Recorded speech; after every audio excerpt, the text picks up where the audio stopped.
Hello everyone, मैं Sunil study plan के official channel पे आप सभी का स्वागत करता हूँ। जैसा कि आप बीपीएससी टीयर थर्ड का पेपर लीक हुआ, बहुत सारी चीज़ें देखने को मिल रही। मैं फर्स्ट टाइम इससे वीडियो बना रहा हूँ और मुझे लग रहा था कि ये 2-3 सॉर्ट आउट हो जाएगा, क्योंकि बहुत भारी पैमाने पे पेपर लीक हुआ। चीज़ें सॉर्ट आउट हो जानी चाहिए थी और इसमें लोगों को इतनी सांस लेने की ज़रूरत नहीं पड़नी चाहिए थी। लेकिन जितने लोग नोटिफिकेशन आ रहे हैं, मैं वो रेगुलर सारी चीज़ों को देख भी रहा हूँ। कल का एक नोटिफिकेशन आया था जिसको मैं पढ़ रहा था। उसमें ये लिखा था कि जो पेपर लीक हुआ है, पहला पेपर हो जाने के बाद, दूसरा पेपर प्रारंभ होने के बाद तकरीबन 2:30 बजे के आसपास हमें इसकी रिपोर्टिंग मिली, पेपर लीक हो चुका है। भाई, पेपर लीक हो चुका है, उसमें एक चीज़ वहाँ पे ये भी आप देखोगे कि सुबह हजारीबाग जो स्टेशन है वहाँ पे करीबन 250 स्टूडेंट को आंसर की को रटते हुए पकड़ लिया था। तो आप सोचो कि सुबह 5 बजे आप पकड़ रहे हो और 2:30 बजे आपको रिपोर्टिंग हो रही है, तो मतलब बीच में कहाँ पे क्या आप सामंजस्य बिठा पाओगे? नहीं बिठा पाओगे। ठीक है। और इन्होंने फिर बाद में ईओयू की एक कमेटी गठित की। उसकी रिपोर्ट 1 या 1.5 दिन के अंदर आ गई। बहुत ज़बरदस्त तरीके से उन लोगों ने काम किया। बिहार से, पटना से, झारखंड से जितने भी विद्यार्थी इसमें सम्मिलित रहे हैं, फिर जितने लोग अ, संदिग्ध रहे हैं, उनको उन्होंने कैप्चर करा है और एक फाइनल रिपोर्ट सबमिट करी है। उसमें बोला है, और उसमें पेपर में न्यूज़ कटिंग अगर आप पढ़ रहे होगे तो आपको संज्ञान में होंगी। उन्होंने इस बात को कहा है कि पेपर जो हुआ है, पेपर को जो लीक होने वाला सिस्टम है, वो उन्होंने पेन ड्राइव वहाँ से विद्यार्थियों से बरामद करी है, जिसके आंसर की किसी एक बुकलेट के आंसर की से पूरे के पूरे मैच कर रहे हैं। ऑब्वियस सी बात है, अगर मैच करने का मतलब है कि पेपर ऑलरेडी के पास आ चुके थे। इसमें कोई उसमें सोचने की बात नहीं है। लोगों ने ये भी एडमिट करा है कि पेपर की जो डील हुई 10-10 लाख रुपए में हुई थी, ये भी पेपर में आपकी कटिंग में दिख रहा है।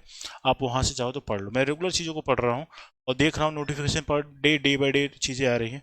तो ये सब सारी चीज़ें चल रही हैं, लेकिन बीपीएससी ने इसको सिरे से खारिज कर दिया है। उन्होंने बोल दिया है कि ये चीज़ गलत है, ये सारी चीज़ें नहीं हुई। तो भाई, अगर ये चीज़ गलत है, आपने कमेटी जो गठित करी है उसके भी रिपोर्ट उसके फेवर में नहीं, आप यही अब बता रहे हैं कि पेपर कैंसिल हुआ है, तो इसको गठित करने का कोई लाभ नहीं हो रहा है। तो ये सारी चीज़ें अगर आप देखोगे ना, तो सारी चीज़ों को कंपाइल करोगे। जो भी नेता है, अभी एक क्या नाम, राम चौधरी कोई हैं शिक्षा मंत्री, उन्होंने भी कहा कि भाई पेपर लीक वगैरह नहीं है, इसको हम सिरे से नहीं मानते हैं। बीपीएससी ने इसको खारिज कर दिया है।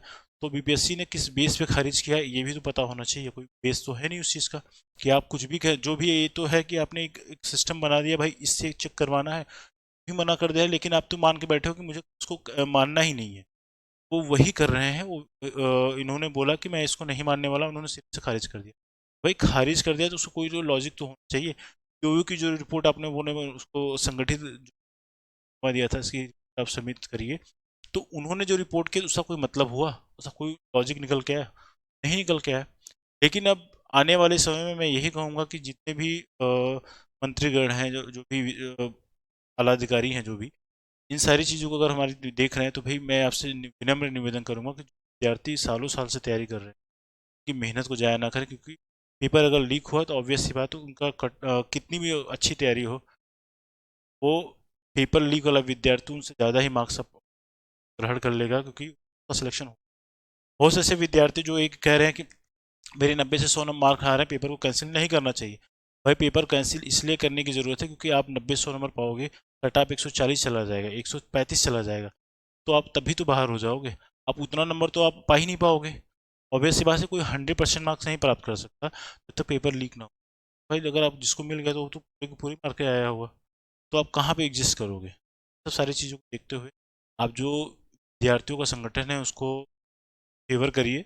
और जहाँ तक अगर नौबत अगर आएगी तो ट्विटर कैंपेनिंग वाली बात, तो वहाँ पे आप करना, क्योंकि उत्तर प्रदेश में पेपर लीक हुआ था, तो लोगों ने एक साथ ट्विटरिंग वगैरह करी थी। बहुत सारा, मतलब आप समझो कि इतना ज़्यादा लोगों ने एक साथ ट्विटरिंग करा था। पेपर 1 या 2 दिन कैंसिल, मंत्री जी ने यहाँ पे कैंसिल कर दिया। मैं यही निवेदन करूँगा कि इस बारे में आप अपडेटेड रहिए। जैसी ज़रूरत हो उसके हिसाब से आप लोग संगठित होकर काम करिए, और हम लोग भी इसमें जितना भी सहयोग हो सकता है हम अपने एंड से करेंगे। और इन्हीं सब बातों के साथ आज की वीडियो इतने ही करते हैं। जैसी भी चीज़ें होती रहेंगी, हम आपके सामने नई चीज़ अपडेट लेके आते रहेंगे, क्या क्या करनी चाहिए और जो चीज़ें आपके। So much and